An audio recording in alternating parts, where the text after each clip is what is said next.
Assalamualaikum warahmatullahi wabarakatuh. Kami dari kelompok 7, kelas 11 IPS 2, ingin mempresentasikan pada mata pelajaran PKN materi bab 1. Anggota dari kelompok 7 ada Anindita Tabina Trisca, Asila Alkostalani, Marcelina Setia Dharma, AP. Dalam aksi-aksi unjuk rasa, gerakan buruh kerap kali terpampang sekelumit lukisan wajah seorang wanita. Siapakah dia? Tentu kita dapat menerka, itu pasti wajah Marsina. Ya, Marsina adalah salah seorang aktivis gerakan buruh yang kini telah menjadi simbol perjuangan kelompok buruh di Indonesia dalam mencapai tuntutan mereka. Dan berikut sepenggalan kisahnya. Salah seorang ikon perjuangan kelompok buruh atau pekerja dalam menuntut hak-haknya adalah seorang pekerja wanita bernama Marsina. Marsina yang lahir di Ngelundo 10 April 1969 ini adalah seorang aktivis dan pekerja di pabrik PT Catur Putra Surya, Porong Sidoarjo, Jawa Timur. Ia dikenal sebagai pejuang kelompok pekerja yang gigih, menuntut perbaikan kesejahteraannya hingga akhir hayat. Marsina ditemukan tewas setelah dinyatakan hilang selama 3 hari. Jenazahnya ditemukan di hutan di Dusun Jegong, Desa Wilangan dengan tanda-tanda penyiksaan berat. Marsina memperoleh penghargaan Yap Tiem Hin di tahun kematiannya. Kasus tewasnya Marsina telah menjadi catatan Organisasi Buruh Internasional atau ILO dan dikenal sebagai kasus 1773.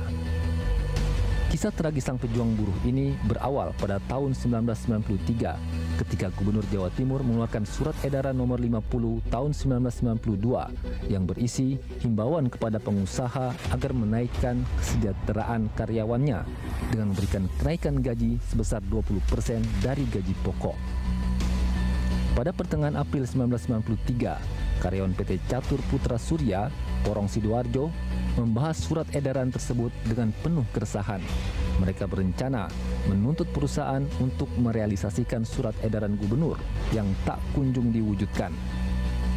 Akhirnya mereka memutuskan unjuk rasa tanggal 3 dan 4 Mei 1993. Mereka menuntut kenaikan upah dari Rp1.700 per hari menjadi Rp2.250 per hari. Marsina adalah salah seorang karyawati yang aktif dalam aksi unjuk rasa itu. Marsina juga menjadi salah seorang dari 15 orang perwakilan karyawan yang berunding dengan pihak perusahaan.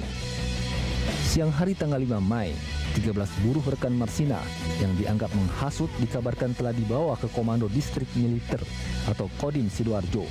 Di tempat itu, mereka dipaksa mengundurkan diri dari perusahaan.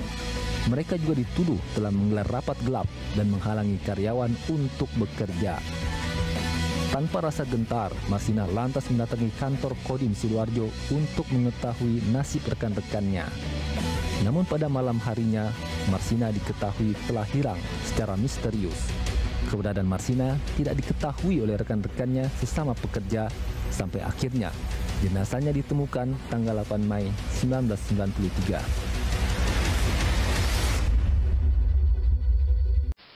Harmonisasi hak dan kewajiban asasi manusia dalam perspektif Pancasila.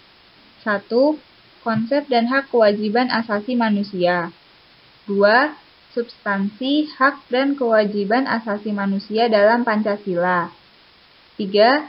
Kasus pelanggaran hak asasi manusia. 4. Upaya penegakan hak asasi manusia. Konsep dan hak kewajiban asasi manusia. A. Pengertian hak asasi manusia. Hak asasi manusia merupakan hak-hak dasar yang dimiliki manusia dari Tuhan Yang Maha Esa sejak berada dalam kandungan dan setelah lahir ke dunia, yang berlaku secara universal dan diakui oleh semua orang. Ciri-ciri khusus HAM. 1. Universal. 2. Hakiki. 3. Tidak dapat dicabut. 4. Tidak dapat dibagi. Substansi hak dan kewajiban asasi manusia dalam perspektif Pancasila. A. Hak dan kewajiban dalam nilai dasar Pancasila. Nilai dasar berkaitan dengan hakikat kelima Pancasila. Nilai ketuhanan yang Maha Esa, nilai kemanusiaan yang adil dan beradab, nilai persatuan Indonesia, nilai kerakyatan yang dipimpin oleh hikmat kebijaksanaan dalam permusyawaratan perwakilan, dan nilai keadilan bagi seluruh rakyat Indonesia. Nilai-nilai dasar tersebut bersifat universal, sehingga di dalamnya terkandung cita-cita, tujuan, dan nilai-nilai yang baik dan benar. B. Hak dan kewajiban asasi manusia dalam nilai instrumental Pancasila. Nilai instrumental merupakan penjabaran dari nilai-nilai Pancasila. Hak dan kewajiban asasi manusia diatur dalam nilai instrumental Pancasila seperti dalam Undang-Undang Dasar Republik Indonesia tahun 1945 pasal 28A, yaitu setiap orang berhak untuk hidup serta berhak mempertahankan kehidupannya. C. Hak dan kewajiban asasi manusia dalam praksis di sila-sila Pancasila. Nilai praksis merupakan realisasi nilai-nilai instrumental suatu pengalaman dalam kehidupan sehari-hari. Seperti dalam sila pertama, ketuhanan yang Maha Esa, nilai praksisnya menghormati sesama manusia antar beragama agar terbina hubungan yang rukun. Kasus pelanggaran hak asasi manusia. Kasus pelanggaran HAM di Indonesia. Pertama, tragedi Trisakti adalah peristiwa penembakan pada tanggal 12 Mei 98 terhadap mahasiswa pada saat demonstrasi menuntut Soeharto turun dari jabatannya. Kejadian ini menewaskan 4 mahasiswa Universitas Trisakti di Jakarta, Indonesia, serta puluhan lainnya luka.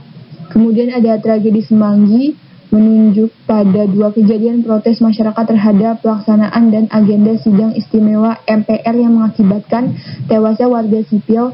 Kejadian pertama dikenal dengan tragedi Semanggi 1 terjadi pada tanggal 11 sampai dengan 13 November 98, masa pemerintahan transisi Indonesia yang menyebabkan tewasnya 17 warga sipil.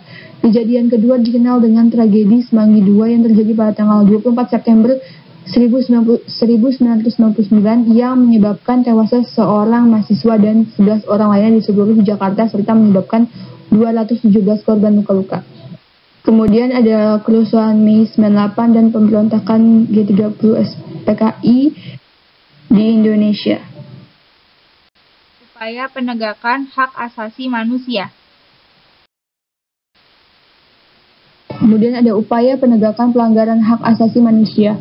1. Upaya pemerintah dalam menegakkan HAM. Pertama ada pembentukan Komnas HAM, pembentukan instrumen HAM, dan pembentukan pengadilan HAM. 2. Upaya pencegahan kasus HAM. Pertama ada supremasi dan demokrasi HAM, meningkatkan kualitas pelayanan publik, meningkatkan kualitas pengawasan dari masyarakat dan lembaga-lembaga politik, serta menyebarluaskan prinsip HAM. Terima kasih. Sekian yang bisa kami sampaikan. Kurang lebihnya mohon maaf. Wassalamualaikum warahmatullahi wabarakatuh.